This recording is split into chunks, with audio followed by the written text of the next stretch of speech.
What's up, guys? In this tutorial, I will show you how to unsend an email in Microsoft Outlook by using the Recall This Message feature. This tool is handy when you've sent an email by mistake and want to try pulling it back before the recipient reads it. To get started, open Outlook and go to your Sent Items folder. Find the email you want to recall and double-click it to open it in a new window. You can't do this from the reading page. The email must be fully open in its own window. Now, depending on your Outlook layout, the next steps might look slightly different.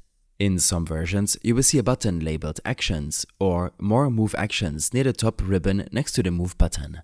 But if you don't see that, look to the far right side of the toolbar for 3 horizontal dots.